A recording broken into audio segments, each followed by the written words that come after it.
This is Israel Take 3, and I'm David Began. This season has generously been sponsored by the Sclair Family Foundation. Stick with us.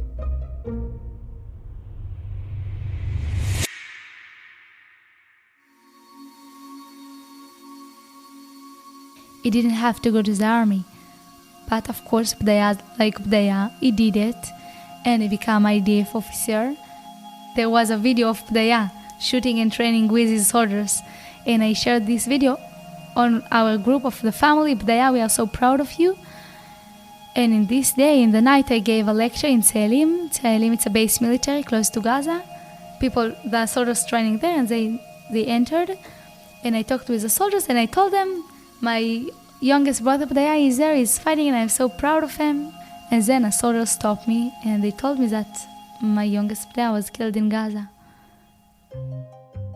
I'm sitting with Orit Mark Ettinger in her warm Givat Shmuel condo near Tel Aviv. She's talking about her brother, Bdaya Mark.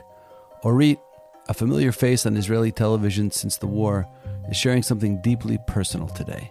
Bdaya didn't have to go to Gaza. He was exempt, and we'll hear why soon. But at 22, he asked to lead a platoon into northern Gaza. And on October 31st, 2023, the Givati Brigade moved in. Their APC took a direct hit from an anti-tank missile, killing Bdaya and 9 of his fellow soldiers instantly. What stays with me from this conversation is that he didn't have to be there. He chose to be there. That choice, when no one made him, when he could have stayed home, that's what courage looks like. What a chance that one of them will be Bdaya Mark that was killed. It doesn't make sense. And just show you that God, He decided exactly who will die and how he will die and how he will killed. Of course, you need to do the best. But after that, it's God. He gets the decision, really. After Bdaya was killed, his grandmother, Ayelet Kalmanson, received a knock on her door, and she slowly made her way to the front of her Jerusalem apartment. She opened the door, saw 3 people in uniform standing before her. Before the words even came, she knew. She had seen this before, way too many times. And before she could speak, she asked the question, Mi hapam? Who is it this time? That one question tells you everything. Ayelet is the matriarch of this family that has suffered well beyond their fair share for the Jewish nation. The kind of family where grief has become an unwelcome and too frequent visitor. But let's back up to 2008, when this ongoing nightmare began for this family. So it's beginning in 2008 in Yeshivat Merkaz Harav. It's a big yeshiva in Jerusalem, and this is my story begin from here actually. It's March 6, 2008, just after 8:30 p.m. at a well-known religious school in Jerusalem called Merkaz Harav. Inside, dozens of students, mostly teenagers, are studying Talmud late into the night. Books open, heads down, focused. Then a man walks in through the front gate, carrying a box. His name is Ala Abu Dehem. He's a 26-year-old Palestinian from Jabal Mukaber, an East Jerusalem neighborhood just a few minutes away.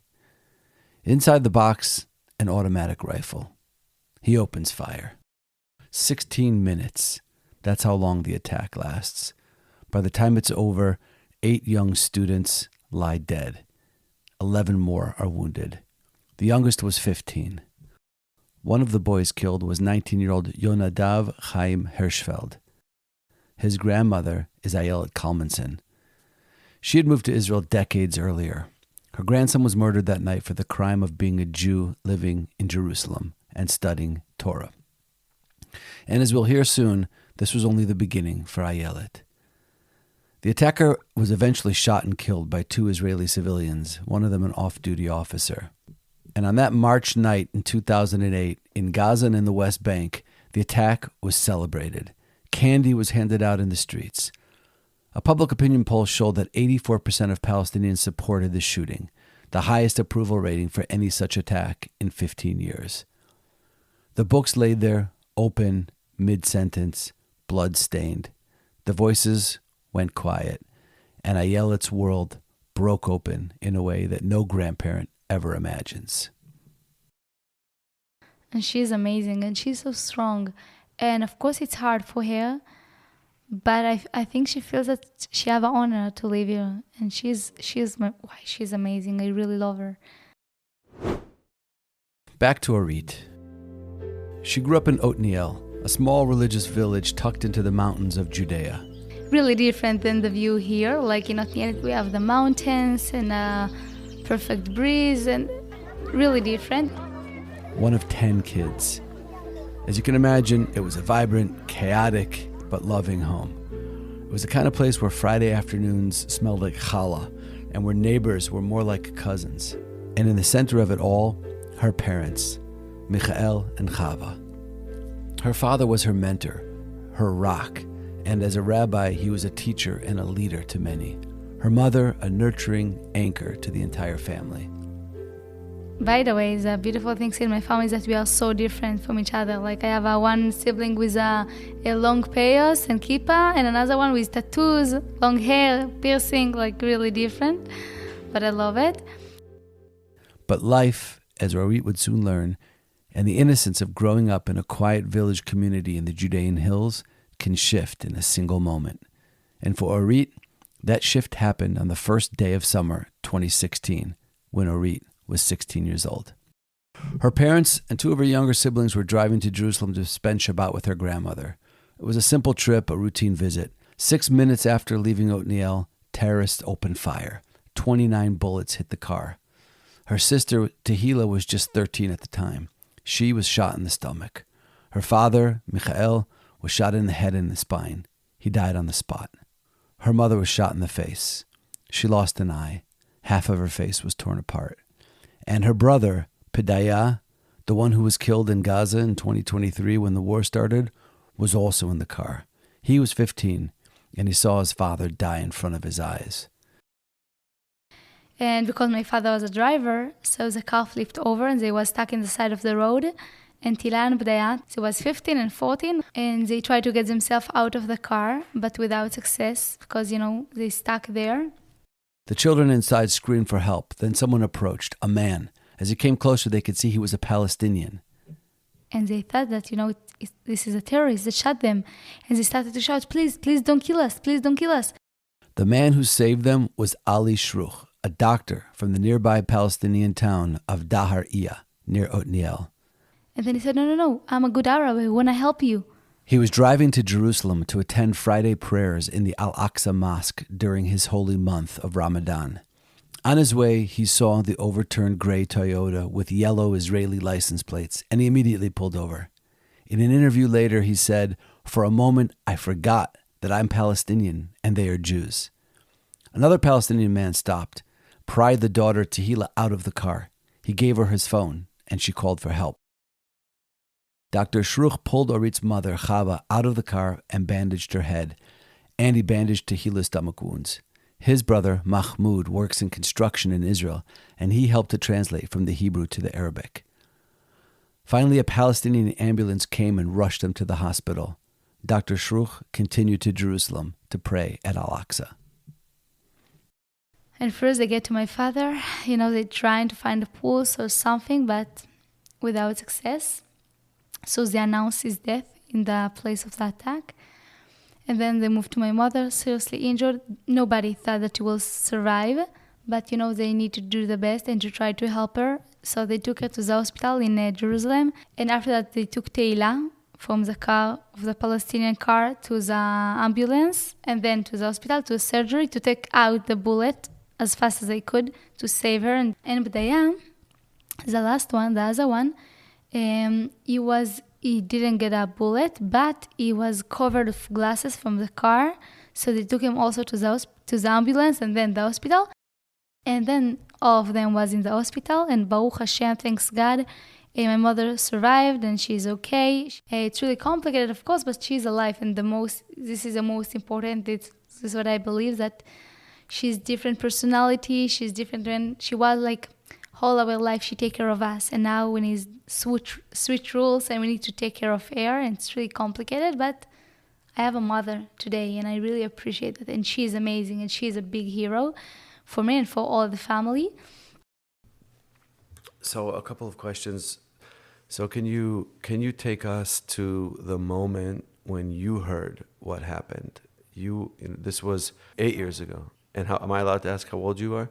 25, but I feel 45. So you were. So it was 8 years ago. You were. I was 16. 16. Close to 17. So tell us about your experience. What happened to your world at that moment and since then? Because it was really okay. My aunt told us that she said that my father was murdered and my mother seriously injured.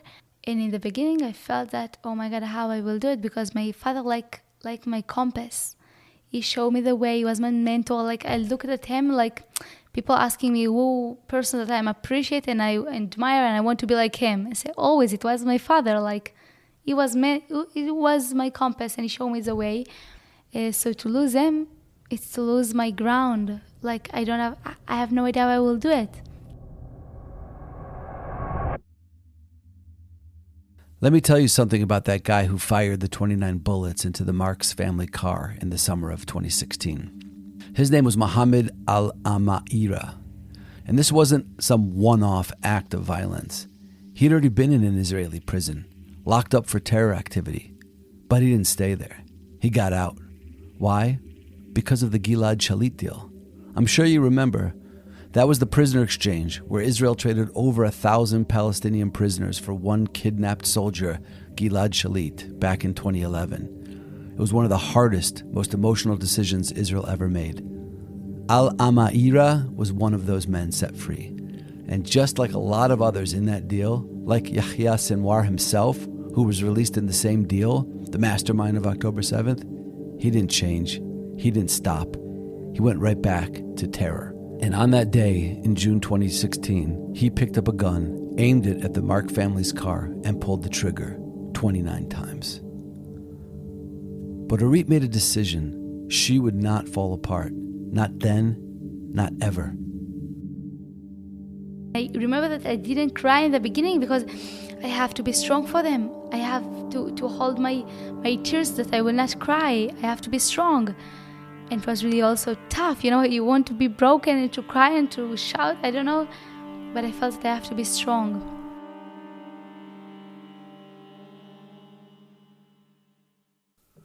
For a year, her mother lived in a blur of trauma. She spoke to her late husband as if he were still around. Orit and her siblings would set the table for Shabbat, and her mother would come down and say, No, wait, Abba's coming. Then they would gently remind her, Ima, he's not coming. And she would insist, he just called me. He said he's on the way. It was like heartbreak in slow motion. But her mother fought to live, to recover. And slowly, painfully, she returned. I have a mother today, and I really appreciate that. And she's amazing, and she's a big hero for me and for all the family. And she's fighting because it's really complicated, but Baruch Hashem. Orit found her own way to heal. Not by running from the pain, but by leaning into it, by bringing light where there had only been darkness. Oh yeah, by the way, did I mention that her name, Orit, means light? And she founded an organization when she was 17, and she called it Or Michael, the light of Michael, named, of course, after her father.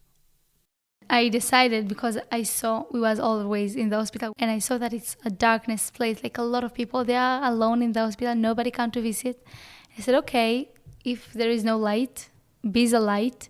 So, oh, Michael, we are continuing with the light of my father. We have 25 hospitals that we are going all the time to visit the people that been there. With chocolate, guitar, good energy, just to be there for the people. And just when healing was beginning to feel like a remote possibility, tragedy returned. Her oldest brother, Shlomi, a Mossad officer, killed in a high-speed crash by an unlicensed Arab Bedouin driver. He wasn't even supposed to be on shift that night. He was covering for someone else. Shlomi took the place of my father. His personality was, you can trust him. When you will give him a hug, you feel that you are safe. Like, you're more than a big brother. For us, he was like a little bit like a second father. And on my wedding, it was on my one side, my mother, and the other side, Shlomi. like all my wedding with him, and he gave me the bless, that the parents blessing the daughter in the wedding, so he blessed me. And on Sunday morning, the doctors announced his death.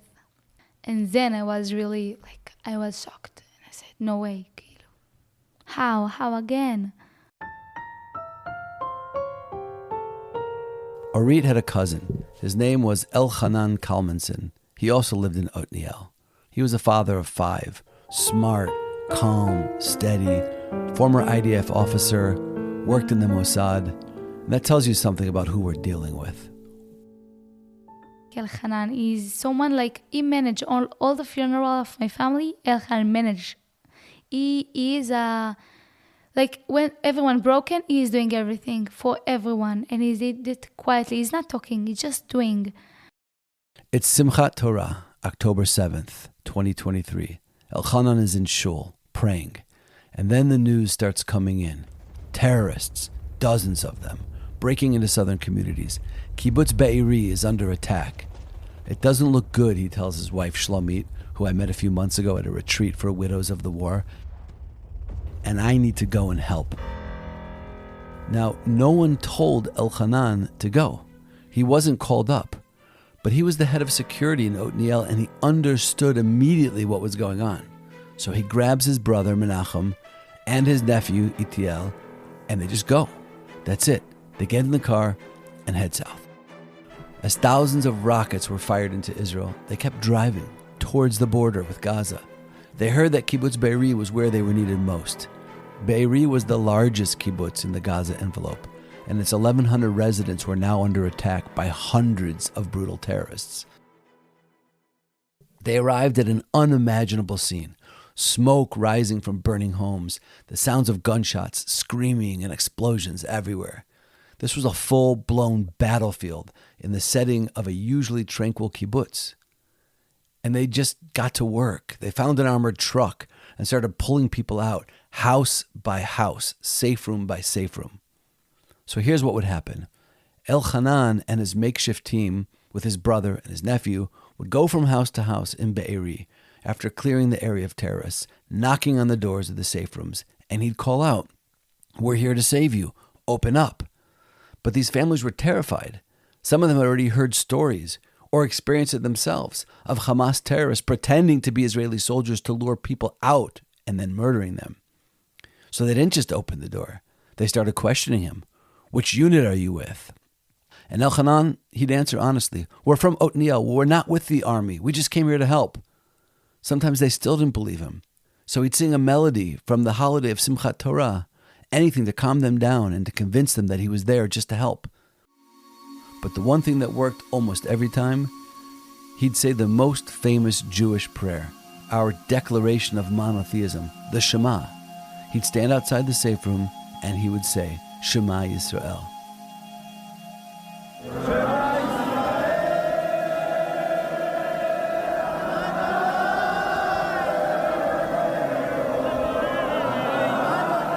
That was the code. That was the moment they knew that he was one of us. So they'd open the door, they'd fall into his arms, crying, and he'd pack them into his truck and drive them out to safety. And then go right back in for 14 hours straight, house after house, safe room after safe room. Elchanan, Menachem, and Itiel rescued over 100 people that day. In the early hours of the next morning, October 8th, they went into one more house. They didn't know that there was a terrorist still hiding in there. Shots were fired. Menachem was hit. Elchanan was killed right there in his brother's arms. The terrorist who shot him, he was also serving time in an Israeli prison for terrorists, but was released from prison in 2011 in the Gilad Shalit deal. Elchanan Kalmanson was 42 years old. He died alongside the 85 residents of Be'eri and the 26 police officers and soldiers. Afterwards, the country started hearing about what they did, Team Elchanan, as people were calling them, that they had saved over 100 people that day, and the state of Israel gave them the Israel Prize for civilian heroism. He wasn't sent by the army. He wasn't dispatched by the Mossad or some command center. He just got in his car and went. Like so many others that day, people who ran into the fire because they felt they had to. And here's something worth noting. Elchanan came from Otniel, a right-wing religious Zionist community in the Hebron Hills. Be'eri is a secular kibbutz founded in the spirit of labor Zionism. In the last election, Otniel mostly voted for the religious Zionist party and Likud. Be'eri voted for Labor, Meretz, Yesh Atid. Two parts of the country that, let's be honest, don't exactly see eye to eye. But none of that mattered on October 7th. Elchanan didn't ask anyone who they voted for. He didn't care if they were religious, secular, Ashkenazi, Mizrahi, whatever. They were Jews in danger, and he showed up. And in the middle of all that fear, all that chaos, there was one phrase that connected them, that told them that they were on the same side, part of the same people. Shema Yisrael. That was the password. That was the bond. And for me, it was really, really close. When in Elchanan, I thought it's the end of the world, really. I thought, okay, it's too much. I can't deal with this anymore. And like, I'm a public speaker, this is what I'm doing. And all my lectures, I'm telling about Elchanan because he was the person that took me from my house to tell me about my father. And when Shlomi was killed, he was there with us also. Like he was always there. And when I heard about Elchanan, I said, no way, I can't anymore. And I really felt that I will not succeed to deal with this. And how I can continue to give a lecture when he's not alive anymore. At a certain point in our conversation, something shifted for me. I found myself wondering, how is she still standing? I mean, Orit's lived through layer after layer of intense heartbreak.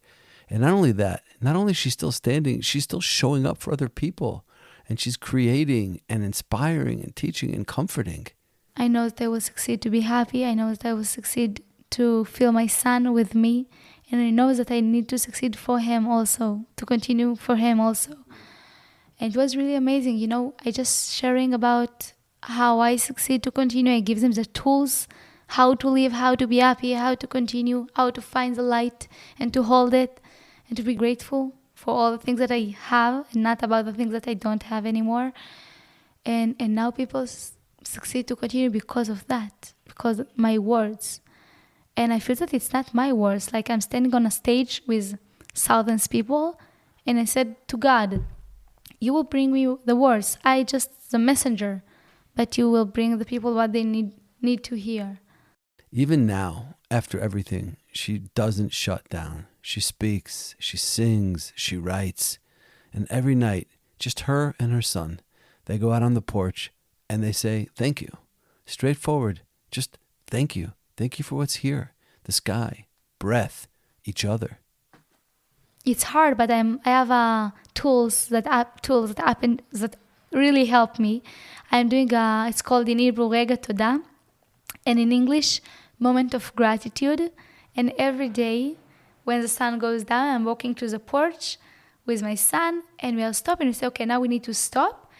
Rega, moment, stop, and say something that we want to be grateful for. Like today, I want to be grateful that I have eyes to see. And I need to appreciate the fact that I can see the world, I can see the people. So I'm so happy that I can see the beautiful things in the world. And one day my son said, I want to say I'm grateful that I have you. I love you so much, Mom. And for me, it was a really special moment that my son every day is stopping and we say something that we need to appreciate. And you know, in the day of the yahrzeit of my father, or a day that it's really tough, I'm asking my son how we can say toda today, how we can say thank you today in this terrible day. But also on the funeral, the memorial day of my father, I said I'm so happy that I have an amazing father for 16 and a half years. So I need to appreciate the fact that that I had a father and he was an amazing person. So you always can find a good point of light in your life. She took that whole mindset and she turned it into a book and a song. She calls it Rega Shel Hoda, a moment of gratitude. That's what she calls it.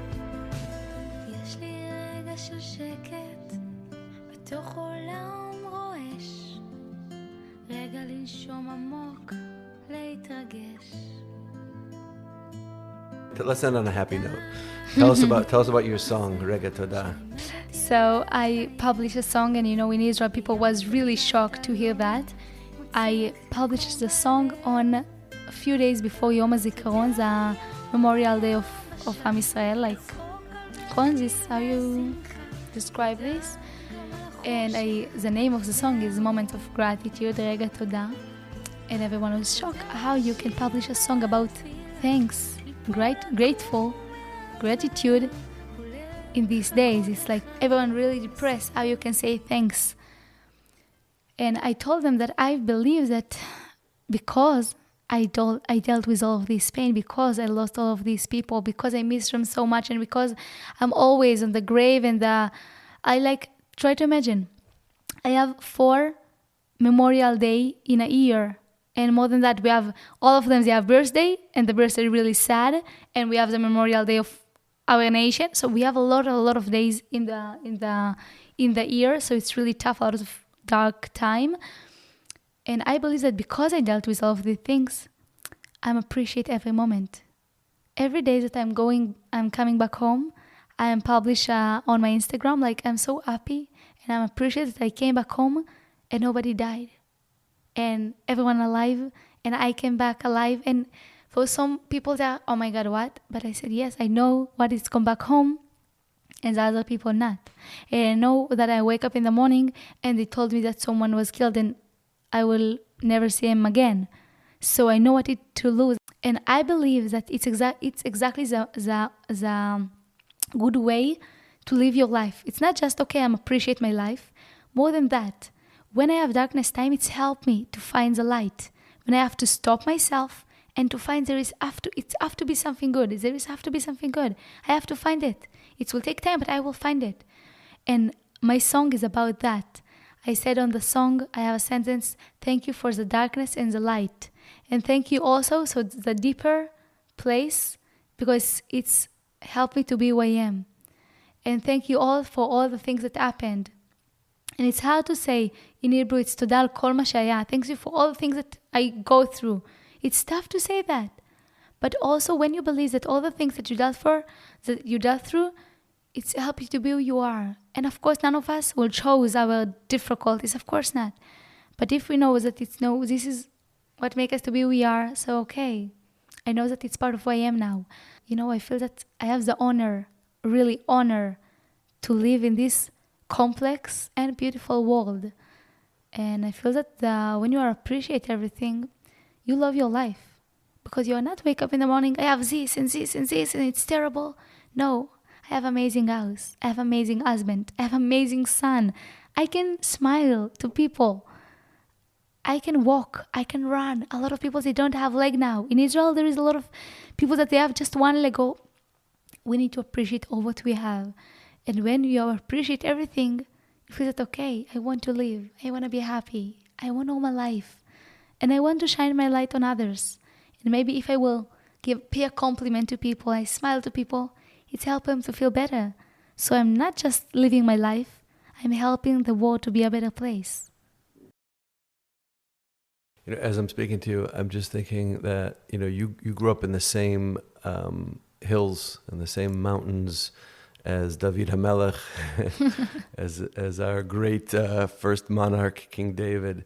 And I feel like you literally are, if I think about this sometimes, that if the Tanakh, if the Bible were continuously being written today, I feel like there'd be a parsha called Orit. Oh my God. Oh my God. Wow. Wow. Thank you for that. Her name is Orit. It means light. And yes, there's a lot of darkness in her story. But the way she lives, she's learned to carry both. She doesn't chase the darkness away. She just refuses to let it be the entire story. And that choice, repeated again and again, day after day, that's what courage looks like to me. I feel that I have my life, and now I need to choose what to do with this. In every dark, there is also light. And sometimes you can be the light in the moment.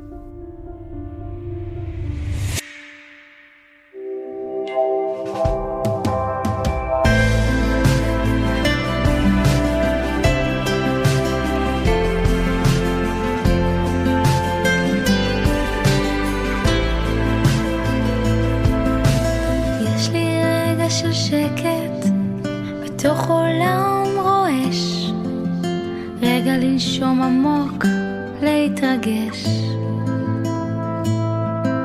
תודה על הכאב הזה שלימד אותי לחייך, בים של טלטלות מוצאת מקום בלב. תודה על ים ויבשה, על צחוק, על בכי ושמחה. תודה גם על החושך והאור. תודה על שיר ועל תפילה, ליפול לקום מההתחלה ולחכות לך בסוף כל יום. פתאום עוד גל מגיע, מחשיך את הטוב שנשאר, מטלטל, מאפס ואז נשבר. משום מקום מפציע ומרפא את הכאב, רסיסים של אור ישר אל תוך הלב. תודה על ים ויבשה, על צחוק, על בכי ושמחה. תודה גם על החושך והאור. תודה על שיר ועל תפילה, ליפול לקום מההתחלה ולחכות לך בסוף כל יום. תודה על כל מה שהיה, על זיכרון ונחמה, גם על התהום הכי גדולה, על טבע שצועק בחוץ, על חוף הים פשוט לרוץ ולחכות לך בכל פינה.